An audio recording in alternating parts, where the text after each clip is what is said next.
Welcome to the Connected Insurance Podcast, presented by Agency Revolution. Listen to interviews with the most influential people in the insurance industry.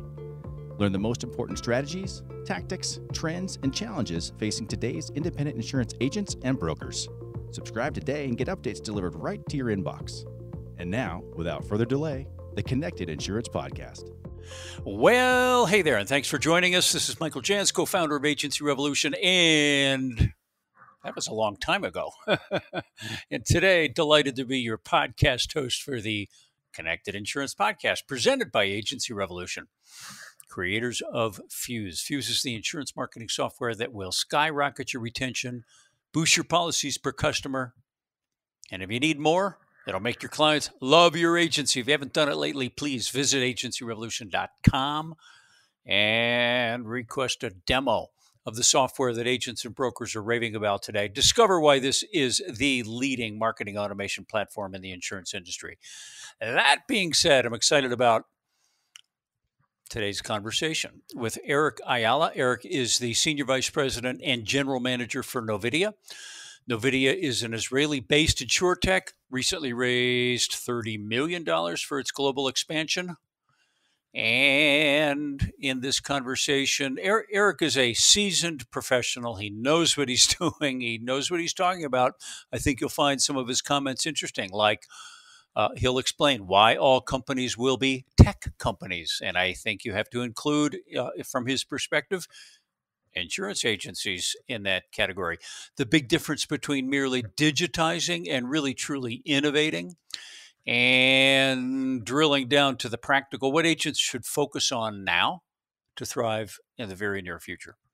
Very quickly, while we're talking about the very near future, let's talk a little bit about 2023 as it gets closer and closer. I have been advising and guiding insurepreneurs on organic growth, marketing and strategy, and how to scale for over 25 years. I'm not going to be doing that for 25 more years. In fact, unlikely I'll be doing it for much more than 25 months.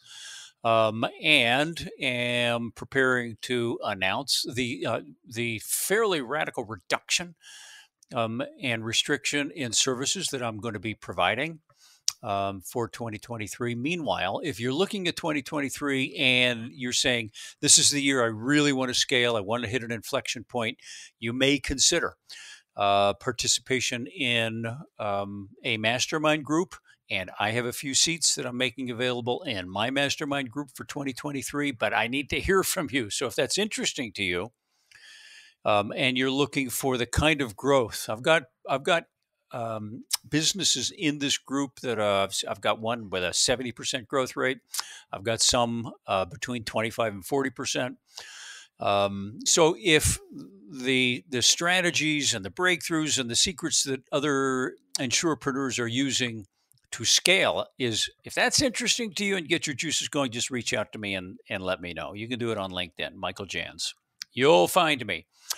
All right. So now, without further ado, it really is a privilege to invite you to this conversation with Eric Ayala. Eric Ayala, thanks so much for joining. I'm really excited about our conversation. How are you? Michael, I am well. How are you? I'm good. So preface to you and everybody who's listening, I'm excited about this conversation because you and your company are really sort of diving into the very core of, to some extent, what makes this industry tick, what makes the independent agency channel tick day after day after day. But we'll get to that in a moment. Yeah. So if you would, for those listeners who don't know you, if you would tell us what you do now, and then I'm gonna dig into how your background has really prepared you for this position and your mission. Okay. Yeah. So currently I am the general manager for the U.S. markets at Novidia. So that means I run all operations for the organization here: sales, marketing, delivery, product, customer success, etc. Okay. And Novidia is a... Sure. So Novidia, we are an Israeli-based insurance management system. We are based on Salesforce. A little background on the company. We've been in business for about 12 years now. Our product is in use in over 22 countries around the world. We do work with some of the largest agencies and brokerages in the world, companies like Hyperion, Howden. Um, as a matter of fact, we just announced this morning, so good timing, a global agreement with AJ Gallagher. I Uh-huh. think we are starting a 2,000 person deployment and going from there. So, very good history and background in the insurance space all over the world. And so, very excited to be here in the US market. Okay. Well, first of all, congratulations on the sale. And Yeah. yeah, always good for somebody in your position. And congratulations to the company. 20 presence in 22 countries. That's remarkable. And in the U.S., how long? We have been in the US about 3 years now, Got it. going Okay. on 3 years. And out of curiosity, because I have listeners in Canada, are you in Canada yet? Yeah. To the best of my knowledge, I don't think we have any customers in Canada Got it. yet. All right. And So, they haven't given you that territory, maybe. oh, you know what's interesting? Our customers drive our expansion. So, Oh, really? we sell a customer in the UK, and they say, you know what, we need this in Canada, we need this in the US, we need transformation in India. Please reach out to them, and that's how we actually expand all over the world. It's not because we want to; it's our customers are pushing for that global transformation. Okay, fair enough. All right. So, Eric, you've been with this company 3 to 4 years. Prior to that, you weren't in the insurance industry. Not that unusual. Um, in an insure tech, really not that unusual. um, Right. and so you've got an interesting perspective. You're a career tech startup guy, but you've also now had 3 or 4 years to really understand this industry from the inside out. Mhm. Um, First question: what got you into the industry? Oh, macroeconomics, really. So, I worked in venture capital for many years. I was fortunate to travel around the world investing in early stage technology startups. And when you work in venture capital, you look at certain key indicators of what could be a potentially good market. And frankly, the insurance space had those indicators, right? It's a very large market. I looked at the competitive landscape, and the opportunity to disrupt in that landscape was really, really big. And so it was really kind of obvious that insurance was a good place to go. And so when Novidea reached out to me, it made sense. So that's how I ended up in the Uh-huh. insurance Okay. space. Okay. Totally makes sense.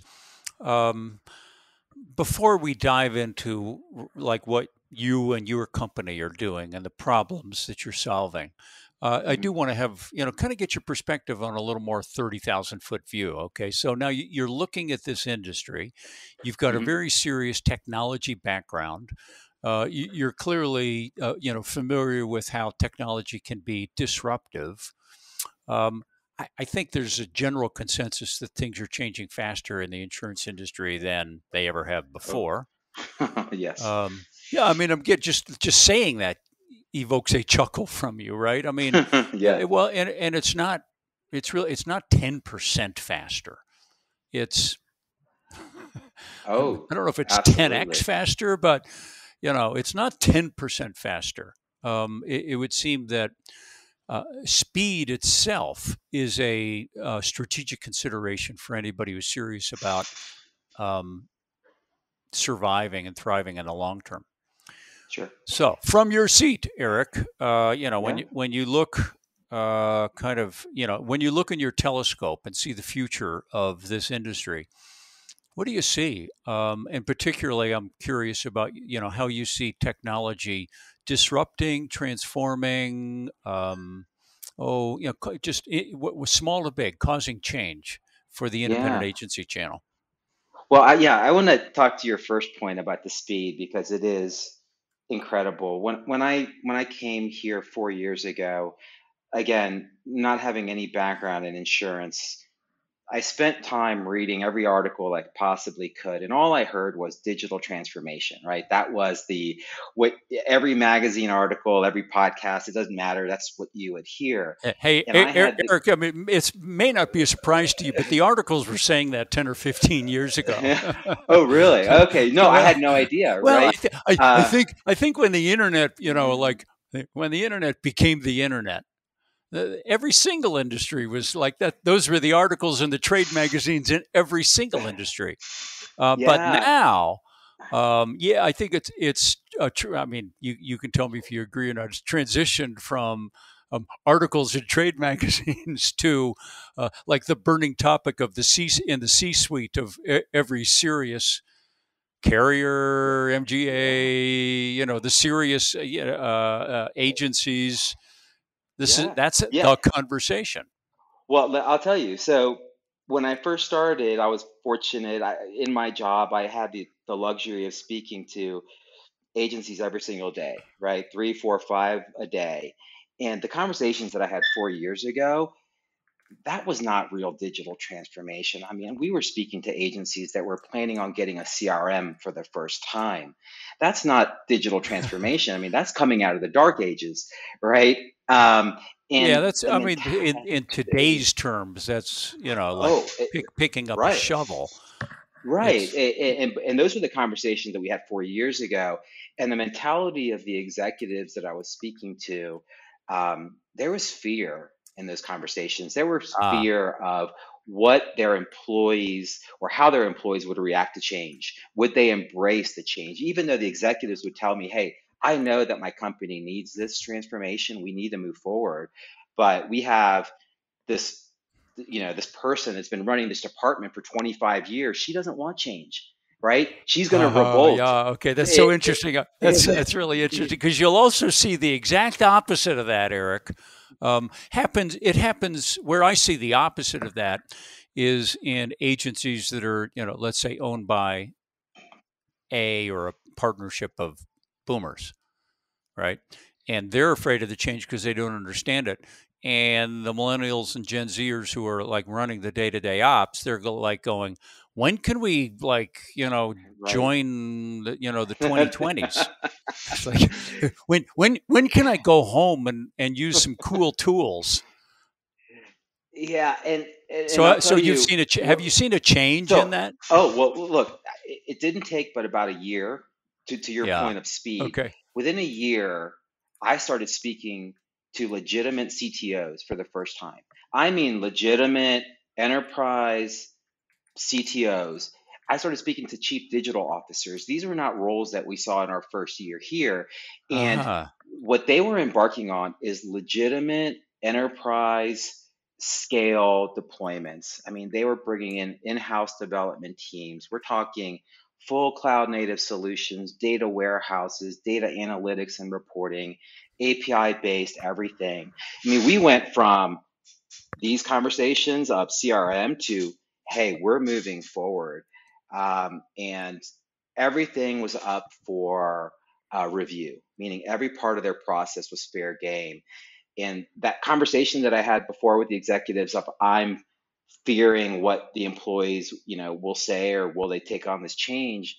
All of a sudden, the conversation was, I remember a chief digital officer saying to me, the only resistance we're getting right now is from our accounting team because they've been on the same general ledger for so many years with the legacy management system.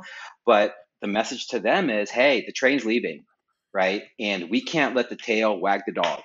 So we are going to move forward. You're going to have to find evaluate a general ledger and get on board with this transformation. So Okay. very big change. And all that happened from our perspective in about a year, right? We saw just Why? a massive Okay. Well, so change. what do you think the force was that accelerated that change?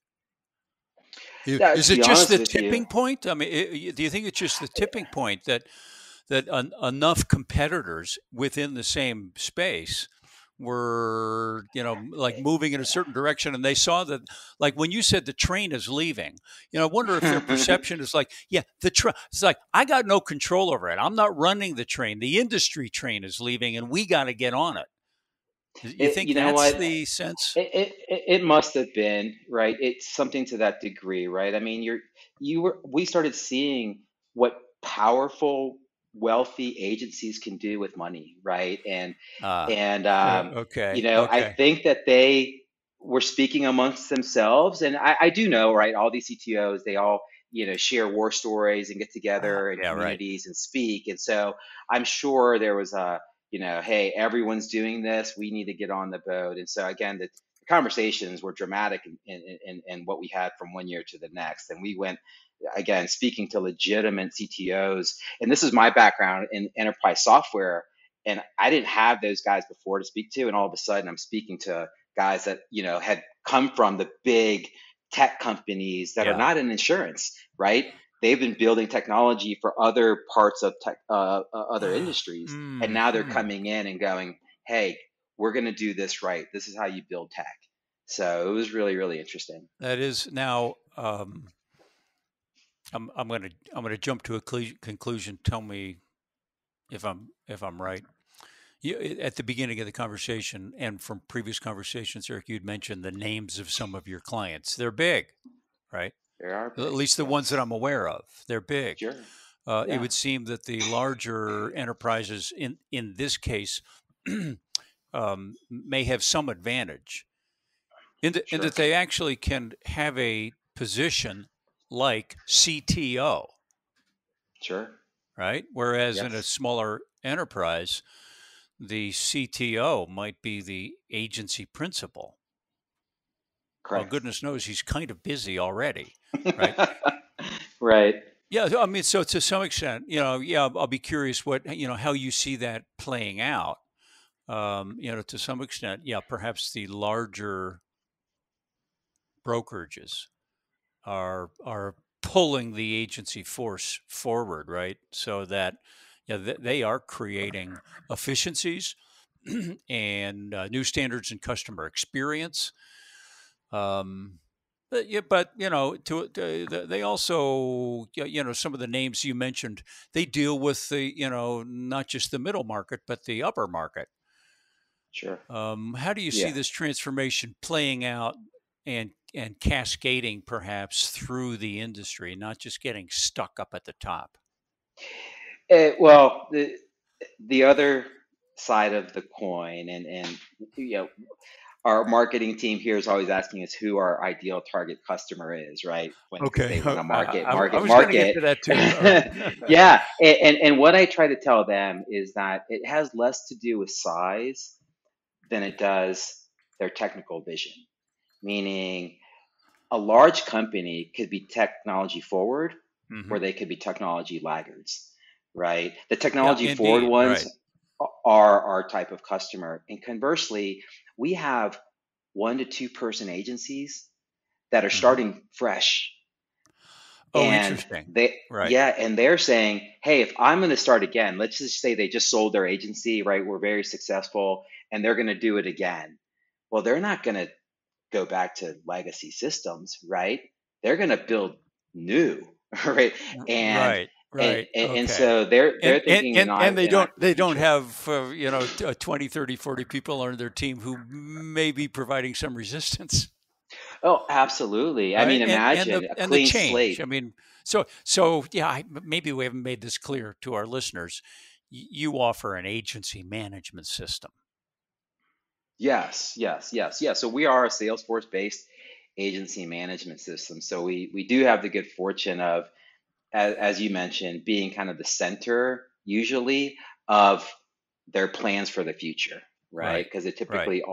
it all centers around us or whatever platform they choose, and then technology hangs off of that and or integrates into our system. So we typically are privy to all of their strategy, their plans, everything that they're doing moving forward. So it does give us some great insight into where the industry is going. Hmm. All right. So when you look, down the road, flip your calendar like 24, 36 months. Yeah. What do you think? What does this agency, or I'm sorry, what does this industry look like? Yes, it's actually interesting. I was thinking about that the other day in terms of how quickly things are evolving. And when I joined and I was seeing these insure techs that, let's just say that I wouldn't call it they were innovating, they were digitizing, right? They were taking paper and making it digital because the US insurance industry literally had so much still paper left over, right? And processes. But all of that kind of low hanging fruit has been taken up by insurtechs and they've now been bought, and that first generation have kind of moved on, and now we're seeing some, I would say, fairly innovative insurance technology startups that are starting to think kind of in a bigger vision. And I feel now that the insurance industry is catching up to the rest of the world, right? Hmm. Where Silicon Valley is always thinking about new business models. How do we change the landscape of industries? I feel now that the insurance industry is starting to get to that point where they're looking at collapsing silos between you know them and their customers, and perhaps their customers and their customers, right? And so we're seeing some really innovative stuff Hmm. in the insure tech space.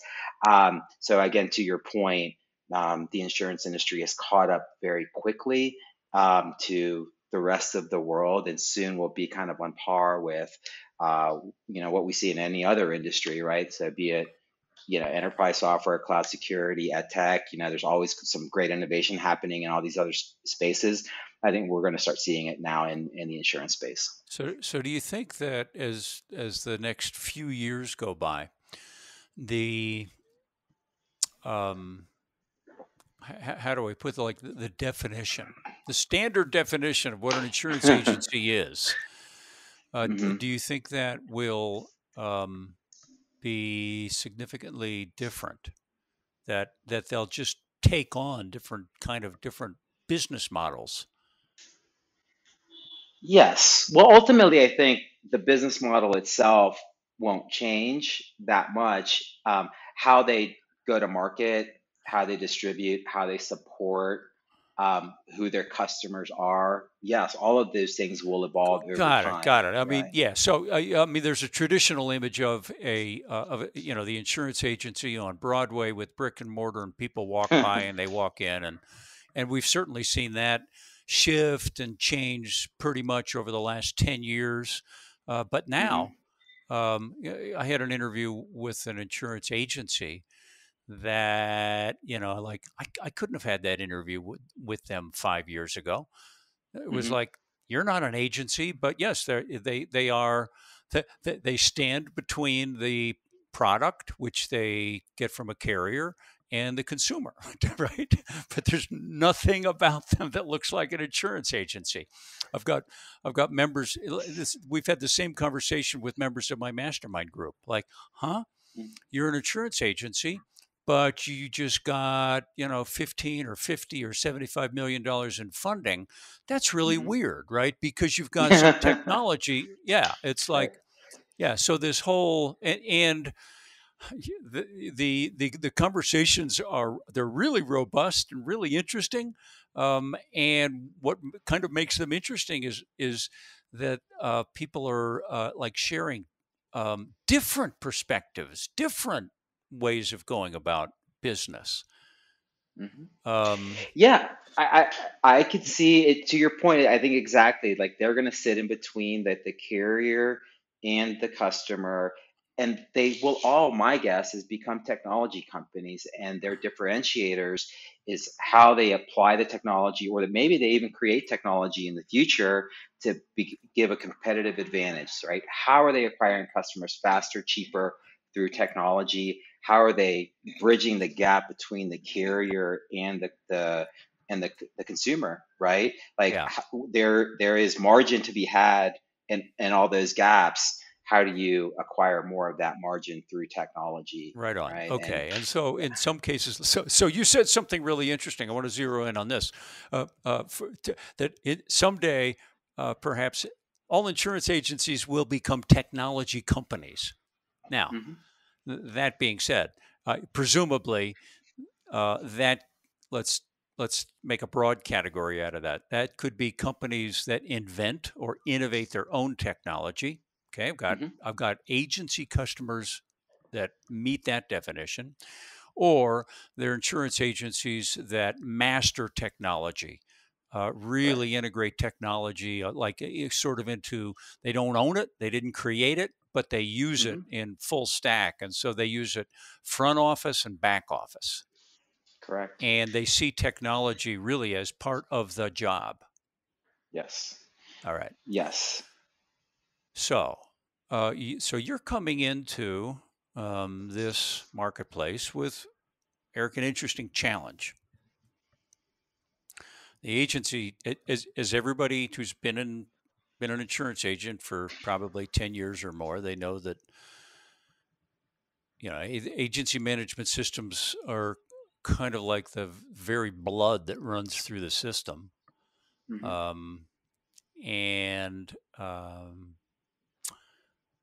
it's difficult to switch. Right? There's some pain. Yeah. What do you see like in the landscape in front of you? What do you see as the opportunity for your firm? Yeah. Well, I think the insurance industry is evolving, and the insurance agency management system is evolving, like many other sectors have in the past. You would see like a Microsoft of the world come in and build large sets of products and portfolios. And eventually, what happens is startups will come in and start nibbling at certain parts of a product, pull that technology out, and Hmm. build a company based on just a little feature that Microsoft had, Ah, right? yeah. And then an industry spawns from that little feature, and then that feature becomes entire product sets based on that function. Well, I believe that we're seeing that now happen with the agency management systems, right? If you look at the legacy systems, they have so much feature functionality they've built out over years, and slowly but surely startups are coming in, they're taking a little piece of that, and they're saying, you know what, I can do that better, right? Uh-huh. And Right. and so startups are coming in and nibbling at everything. I'll just give you an example. Legacy systems, they built general ledgers, right? Like Yeah. that is so far out of reach in terms of what their core offer it really services really are, right? Hmm. They're not. It has nothing to do with binding policies or claims or anything. It's accounting. Well, there's companies that do just that, right? I think if you look at a QuickBooks and Intuit, they have 13,000 people that do one thing really, really well, which is general ledgers. Right. The NetSuite, 15,000 people. They do that really, really well.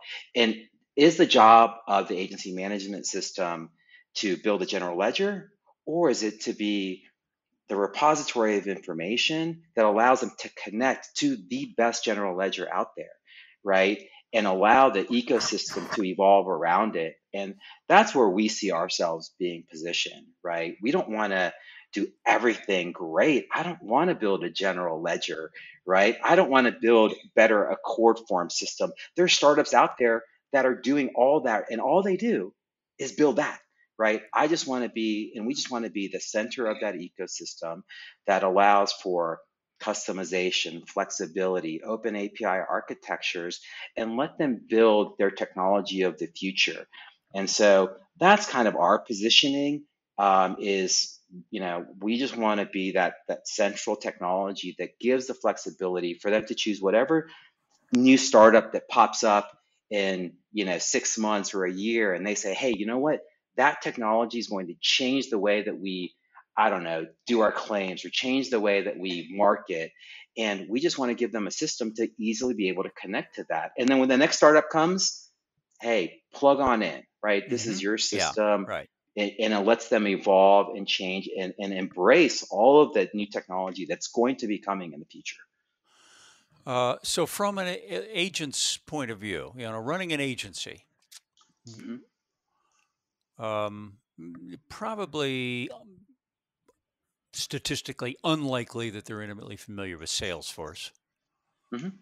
Um, w- what kind of features or benefits are there to the agency in what your firm is delivering as a solution?